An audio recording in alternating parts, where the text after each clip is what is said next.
함께 읽겠습니다. 민수기 8장 1절로 4절 말씀 함께 읽겠습니다.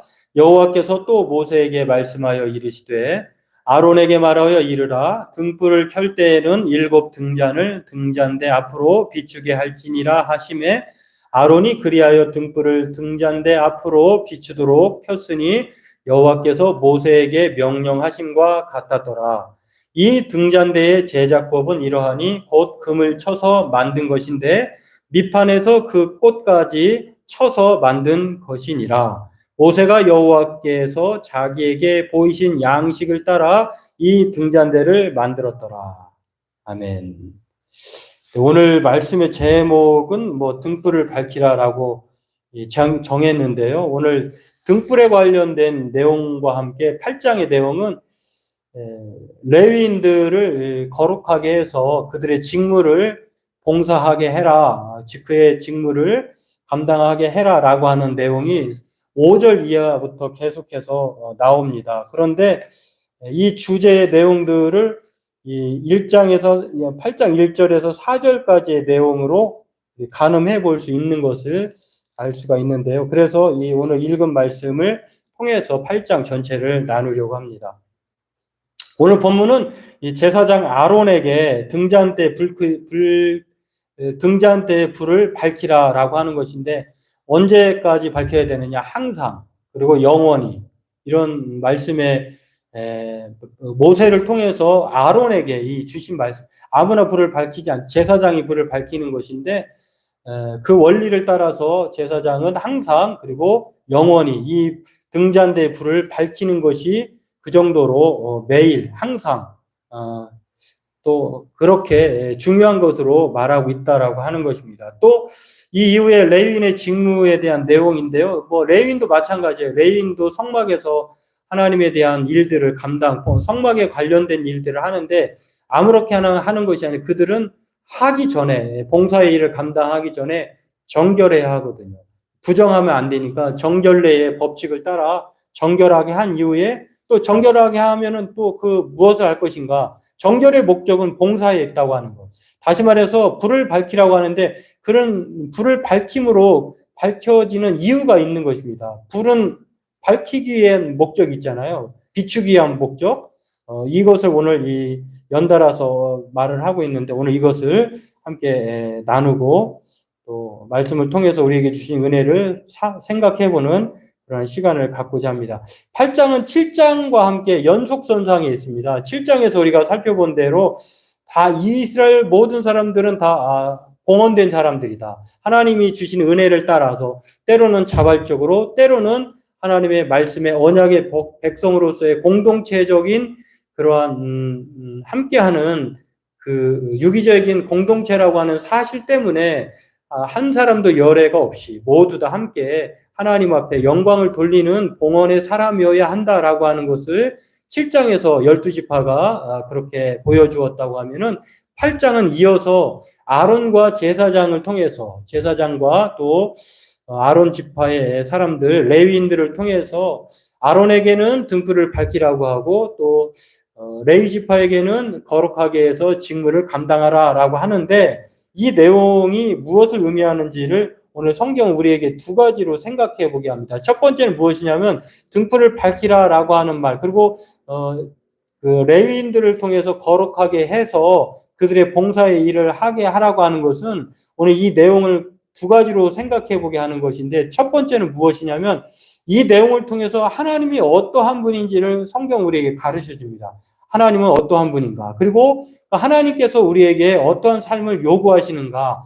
광야에서 살아갈 때에 또 우리가 세상에서 살아갈 때에 이스라엘 백성들이 또 믿음의 사람들은 어떠한 삶을 지향해야 하는가? 목적을 두고 살아가야 하는가? 이것에 대해서 말씀하고 있다는 것입니다. 오늘 이것을 살펴보고 언약 백성으로 해서 삶이 무엇인가? 또 언약의 백성들은 누구를 믿고 살아가야 하는가를 살펴보고 함께 은혜 나누기 원합니다. 먼저 첫 번째 내용은요, 등불을 밝히라라고 하는 말씀을 통해서 하나님이 어떠한 분인지를 가르쳐 주는데 그것은 바로 하나님은 빛 되신다라고 하는 것, 빛이신 분이 하나님이다라고 하는 것입니다. 하나님은 어둠에 거하지 아니하고 어둠이 아니시고 빛을 만드신 분일 뿐만 아니라 스스로 빛을 발하시는 발광체, 빛이다라고 하는 것입니다. 근데 이 아론에게, 제사장 아론에게 그 등잔대에 불을 밝히라라고 했는데, 먼저 우리가 이 등잔대의 의미를 알려면은 뭐 순서를 좀 이렇게 봐야 될 것 같아요. 무엇이냐면 성막의 전체도를 봐야 될 것 같은데, 성막의 전체도를 보면은 뭐 지성소, 성소, 뜰이 있어요. 근데 오늘 왼쪽 편에 있는 걸 보면은 성소와 지성소로 나눠져 있는데, 빨간 그림의 조그만한 부분은 성소고, 그 다음에 그 안쪽이 지성소인데요. 지성소가 안쪽이고, 또 지성소 전에 성소가 있고, 또 성소를 들어가기 전에 물두멍이 있고, 물두멍 그 이제 뜰에 가 보면은 번제단이 있고 이렇습니다. 이거를 한 번 더 진척을 해보면 이렇게 되겠습니다. 입구에서 들어오면, 오른쪽에 입구에서 시작을 해보면 들어가자마자 번제단이 놓여 있습니다. 그리고 번제단 이후에는 그 번제단이 있는 곳이 뜰이라고 보면 됩니다. 뜰인데, 번제단을 지나면은 이제 번제단은 뭐 양을 잡고 번제로 드리는 곳이겠죠. 그러면은 또 그 드려진 제사장이나 또 그 하나님의 일들을 감당하는 사람들은 물두멍에서 반드시 씻어야 하는데 씻고 들어가야 되기 때문에, 그래서 물두멍이 있는 곳이고, 그 물두멍을 지나면 이제 성소가 있는 것입니다. 그 성소에 들어가면은 왼쪽에 촛대가 있고 오른쪽에 떡상이 있어요. 그리고 정면에는 향단이 있습니다. 이 성소를 지나면은 그 안에 이제 하나님의 말씀의 언약궤, 시은소라고도 하는데, 그 안에 아론의 쌍난 지팡이, 또 만나를 담은 항아리, 그리고 또 하나님의 십계명의 두 돌판이 있는 곳이죠. 이렇게 나눠볼 수 있는데, 그렇다고 하면 오늘 금등대에 아론에게 말하여서 불을 밝히라고 하는 것은 오늘 이 지성소가 아니라 성소의 왼쪽 편에 있는 촛대라고 하는 것입니다. 이 촛대가 이렇게 생겼는데요. 이 뭐 촛대의 구조는 이렇게 생겼는데, 양쪽으로 6개, 그러니까 좌우 3개씩, 그리고 가운데 줄기가 있어서 총 7개로 되어 있는데, 모양은 살구꽃 모양이고 다 받침이 있다라고 하는 거. 이렇게 생겼습니다. 이것은 이 불을 밝히는데, 이 불도 아무런 우리가 임의적으로 생성된 불이 아니라 하나님께서 허락하신 불이어야만 한다라고 하는 거. 아무 불이나 사용해서 불을 밝히는 것이 아니다라고 하는 거죠. 그래서 아론의 제사장 아론이 꼭 이렇게 항상 아침과 저녁으로 불을 이렇게 소지하면서 정리하면서 불을 항상 밝혔다라고 하는 것입니다. 오늘 이것을 성경은 등불을 밝히라고 하는 말씀을 아론에게 모세를 통해서 주십니다. 이것은 단지 그냥 불을 밝혀서 아론이 떡상을 밝히고 또 이 업무를 수행할 수 있도록 환하게, 그렇게 물리적으로 빛을 이렇게 비춰가지고 일을 수월하게 하도록 그렇게 하고자 해서 불을 밝히라고 하는 것이냐, 그런 의미일 수도 있습니다만 그보다 더 중요한 의미가 있어요. 왜냐하면 이 등불을 밝히라고 하는 말을 통해서 이 하나님이 어떠한 분인지를 말하고 있는데, 이 조명의 역할뿐만 아니라 성소에 들어가기 전에 정말 이 하나님이 어떠한 분인지를 생각하게 하는 것이 등잔대의 불이다라고 하는 것입니다. 이보다 더 큰 의미가 바로 여기에 있는데요. 이 불을 밝힐 때 그 기름은 어떤 것이어야 되느냐? 감람을 찌은 순결한 기름이었다라고 하는 것. 레위기 24장 2절에도 그렇고요. 그리고 또 출애굽기 25장 30절에도 말을 하고 있는데, 감람유여야 한다라고 하는 것. 찌은 감람유. 그러니까 아무런 기름이 아니라 찌어낸 감람유로 이렇게 불을 밝히는 것인데, 성경에는 그 기름을 말할 때에 보통 성령에 대해서, 물론 이제 알레고리라고도 말할 수도 있겠습니다만, 그러한 성령의 상징적으로 기름을 대비해서 말하는 경우도 있습니다. 그러니까 스스로 이 불을 밝히는 거예요. 성령 하나님께서 등잔대 불을 밝히는 거예요. 그래서 이런 의미를 통해서 성령의 하나님께서 이 불을 밝히시는 것을 통해서 이 등잔대 불을 밝히라고 하는 것은 바로 하나님이 빛이신 것을 드러내고 있구나라고 하는 것을 알려주고 있다라고 하는 것입니다. 그래서 시편 기자는 시편 56기 13절에 이렇게 말합니다. 주께서 내 생명을 사망에서 건지셨습니다. 주께서 바로 하나님 앞 생명의 빛에 다니게 하시려고 실족하지 아니하게 하지 아니하셨나이까, 이렇게 말합니다. 등잔대 불을 하나님으로 이렇게 상정해서 말할 수 있는데 바로 이게 하나님 앞에 생명의 빛이 바로 이 등잔대의 불빛이다라고 하는 것입니다. 또 예수님께서도 자신을 가리켜서 말할 때 에고 에이미 나는 나다라고 말할 때 뭐라고 말씀하시냐면 나는 세상의 빛이다. 이렇게 말씀하셨습니다. 요한복음 8장 12절에 예수께서 또 말씀하여 이르시되 나는 세상의 빛이니 나를 따르는 자는 어둠에 다니지 아니하고 생명의 빛을 얻으리라. 이렇게 말씀을 하고 있습니다. 그런 면에서 오늘 성경은 하나님은 이처럼 빛으로 말할 뿐만 아니라 이것을 통해서 하나님은 우리에게 빛, 또 생명의 빛으로 말씀하시면서 이 생명의 빛을 따르는 사람들은 어둠 가운데 내버려 두지 않는다라고 하는 사실 때문에 오늘 이 생명의 빛이신 하나님을 쫓아 사는 것이 바로 언약 백성의 삶의 모습이다라고 하는 것. 또한 우리는 바로 그 생명의 빛이 우리를 인도하시는 분이다라고 하는 것들을 이 등잔대의 불을 밝히는 것을 통해서 알게 하시고 또 기억하게 하셨다라고 하는 것입니다. 그러므로 오늘 저와 여러분들도 우리에게 하나님은 바로 생명의 빛이다라고 하는 것, 우리도 이것을 기억하고 또 빛 대신 주님으로 하나님으로 사는 저와 여러분 되기를 바라겠습니다. 두 번째로 그렇다고 하면은 단지 오늘 이 등잔대의 불을 밝히라라고 하는 말은 하나님이 빛이다라고 하는 것을 가르쳐 주는 것으로 그치는 것이 아니라 오늘 언약 백성과 함께 오늘 그 삶에 대해서 제시하고 있다고 하는 것입니다. 빛이신 하나님일 뿐만 아니라 그 빛이신 하나님을 믿고 따라가는 이 광야 같은 인생들은 어떻게 살아야 하느냐. 그건 바로 빛이신 하나님을 따라 빛의 자녀의 삶을 살아야 한다는 것을 성경은 우리에게 말을 하고 있는데요. 오늘 우리가 읽지 않았습니다만 5절에서의 그 쭉 이야기의 내용들을 보면은 레위인을 거룩하게 합니다. 그리고 그러면 레위인들이 거룩하게 하는 이유가 뭘까요? 오늘 성경에서 레위인들이 거룩하게 되는 것, 자신이 뭔가의 직무를 감당하기 전에 그들이 해야 할 일이 있는데 자신들을 거룩하게 하는 것이죠. 마치 불을 밝히기 전에 감람유로만 불을 밝혀야 하듯이 그런 이유가 바로 등불은 밝히는 데 있는 것이잖아요. 목적이. 마찬가지로 레위인들 또한 그들을 거룩하게 하는 이유는 봉사를 하게 하기 위해서. 마찬가지로 오늘 성경은 우리에게 레위인들에 대해서 뭐라고 말을 하면은 이렇게 말하죠. 아론이 이스라엘 자손을 위하여 레위인을 흔들어 바치는 제물로 여호와 앞에 드릴지니 이는 그들에게 여호와께 봉사하게 하기 위함이라. 봉사하기 위해서 그들의 몸을 정결하게 하는 것이에요. 그리고 19절에도 이렇게 말을 합니다.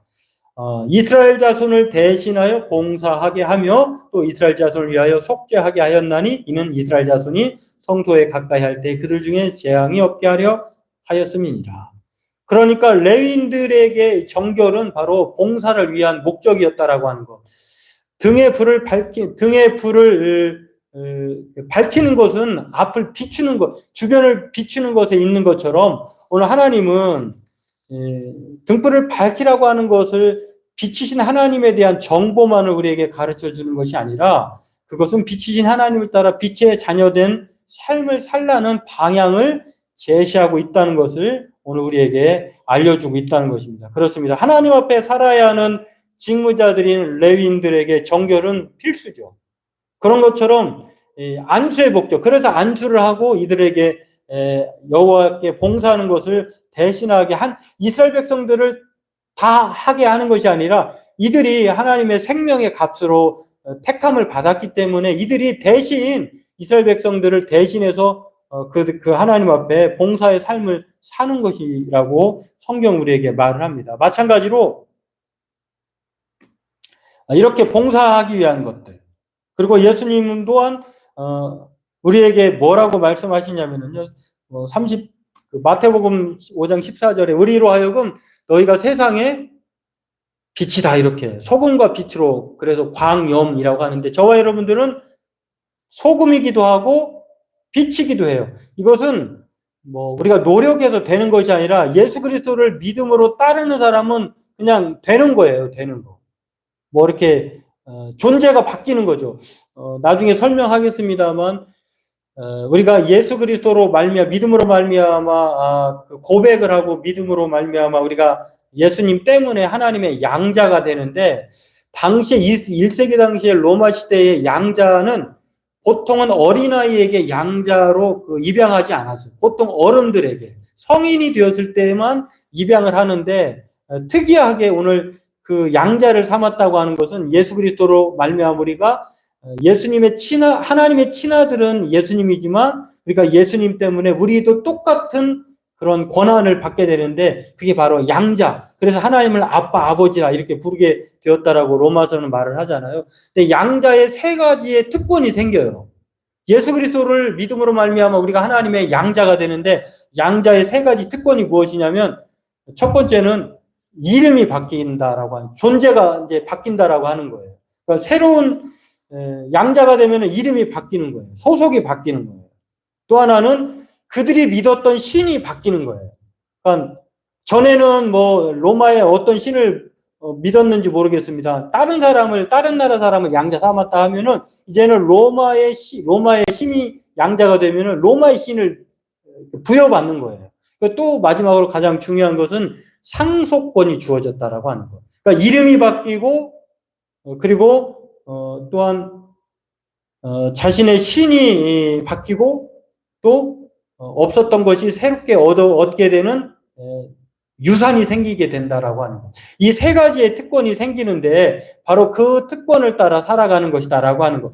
마찬가지로 우리가 예수 그리스도의 믿음으로 말미암아 하나님의 자녀가 되면 우리의 존재가 바뀌는데 오늘 예수님은 뭐라고 말씀하시냐면 너희가 세상의 빛. 이 말씀 우리가 좀 오해하면 안 될 말씀인데 우리가 빛이라고 하니까 우리 스스로가 빛을 발할 수 있는 발광체라고 생각하는 사람이 많은데 우리는 발광체가 아니라 우리는 태양이 아니라 반사체입니다. 달입니다. 달. 태양빛을 받아서 비추는 게 바로 달인 것처럼 우리는 발광체가 아니라 하나님의 빛을 받아가지고 반사하는 반사체예요. 그렇기 때문에 오늘 하나님만이 빛인데 그 빛을 받아가지고 우리는 세상의 빛으로 살아가는 것인데 중요한 것은 빛된 자녀가 이렇게 빛된 특권을 얻었는데 빛된 자녀임에도 불구하고 빛을 숨기는 사람 또는 빛이 아니라고 자신을 드러내지 않는 것에 대해서 성경은 옳지 않다라고 말합니다. 왜 그렇습니까? 예수님이 그 이후에 이렇게 말합니다. 사람이 등불을 켜서 말 아래 두지 않는다는 거예요. 여러분 만약에 후레쉬를 빛을 비췄다고 생각해 보세요. 그거는 뭔가를 비추기 위해서 앞을 비추든 물건을 비추든 뭔가를 비추려고 후레쉬를 라이트를 켰지 않았겠습니까? 근데 그것을 자기 품에 넣는다고 생각해 보세요. 이거는 예수님도 말씀하신 것처럼 빛의 역할이 아니라는 것입니다. 때문에 빛의 역할은 무엇이냐? 모든 사람에게 비추는 것이다. 그리고 이 빛은 또한 사람들로 하여금 이 착한 행실로 하여금 하나님께 영광을 돌리는 데 있다라고 하는 것을 성경은 예수님을 통해서 말씀하고 있다라고 하는 것입니다. 다시 말해서 우리가 빛이신 발광체인 태양을 따라 사는 우리가 달과 같은 존재인데 그 달과 같은 존재는 바로 비추는 삶을 살아야 하는데 오늘 예수님께서 말하고 있는 것처럼 오늘 모든 사람 앞에 그렇게 비추는 착한 행실을 통해서 살아가는 그래서 많은 사람들에게 하나님께 영광을 돌리는 삶을 사는 것이다라고 말할 뿐만 아니라 바울도 동일한 선상에서 예수님의 말씀을 이어서 이렇게 말을 합니다. 너희가 전에는 어둠이었지만 그러나 이제는 주 안에서 빛이라. 그렇죠? 우리가 전에는 예수님을 믿지 않았을 때는 어둠일 수 있어요. 그러나 예수님을 믿는 순간 신분이 바뀌고 또한 우리가 믿는 신이 달라졌고 또 우리에게 주어질 영원한 기업인 유산이 천국 새하늘과 새 땅이 주어졌는데 그것으로 만족하며 끝나는 것이 아니라 그것을 받은 사람으로서 어떤 삶을 살아야 되느냐 빛된 삶을 살아야 된다라고 하는 것입니다. 그게 바로 빛의 자녀들처럼 사는 것인데 행하는 것인데 그 열매가 무엇입니까? 바로 착함과 의로움과 진실함에 있다. 마치 다윗이 복 있는 사람은 악인의 꾀를 쫓지 않고 죄인의 길에 서지 않고 오만한 자의 자리에 앉지 않는다라고 하는 구별성을 가지고 말한 것처럼 오늘 저와 여러분의 삶이 빛 대신 하나님을 믿고 따른다면 이스라엘 백성들이 언약 백성이라고 하면 이 등불을 밝히는 아론의 이 말을 통해서 자신들을 인도하시는 분은 그야말로 빛이시구나. 그리고 그 빛을 믿고 따라가는 사람들은 빛의 자녀로 이렇게 삶을 살아야 하는구나. 이 두 가지를 말하고 있다는 것입니다. 이어서 바울은 이렇게 말합니다. 형제들아 너희는 어둠에 있지 아니하며 그날이 도둑같이 너희에게 임하지 못하리니 너희는 다 빛의 아들이요 낮의 아들이라. 우리가 밤이나 어둠에 속하지 아니하나니 그러므로 우리는 다른 이들과 같이 자지 말고 오직 깨어 정신을 차릴지나. 자는 자들은 밤에 자고 취하는 자들은 밤에 취하되 우리는 낮에 속하였나니 정신을 차리고 믿음과 사랑에 호신경을 붙이고 구원의 소망에 투구를 쓰자. 이 말은 예수님이 다시 이 데살로니가전서 말씀은 예수님이 곧 오신다라고 하는 이 기대감을 가지고 살아간 사람들에게 쓰여진 편지거든요. 다시 말해서 빛의 자녀들은 예수님 오실 것을 믿음으로 말미암아 믿음과 소망과 사랑으로 깨워서 세상 가운데 살아야 한다라고 하는 것을 말씀하고 있다는 것입니다. 바라기는 저와 여러분들이 오늘 이 본문에서 하나님께서 제사장 아론에게 등불을 밝히라고 하는 이 명령 속에 하나님만이 우리의 빛이다.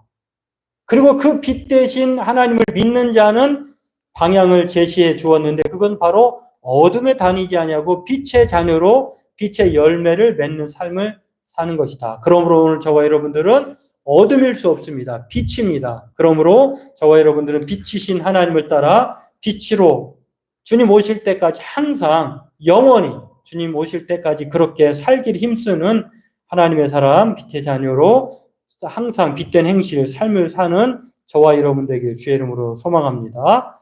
기도하겠습니다. 하나님, 오늘 민수기 8장을 통해서 우리가 하나님이 어떠한 분이고 또 우리가 그 믿는 하나님의 자녀로서 어떠한 방향 제시된 삶을 살아야 하는지 다시 한번 기억하기를 원합니다.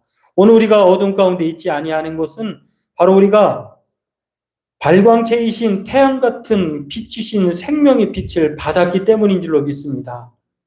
오늘 우리가 그 빛을 받은 자로서 어둠에 다니지 않게 도와주시고 날마다 세상 가운데 빛을 드러내므로 착한 행실로 하나님 앞에 모든 것들을 영광 돌릴 수 있는 그러한 빛된 열매로 살아가는 빛의 자녀로 살게 도와주옵소서. 오늘 이러한 사실을 늘 기억하고 살아가는 우리 성도들 다 되게 도와주옵소서. 예수님의 이름으로 감사하며 기도합니다. 아멘.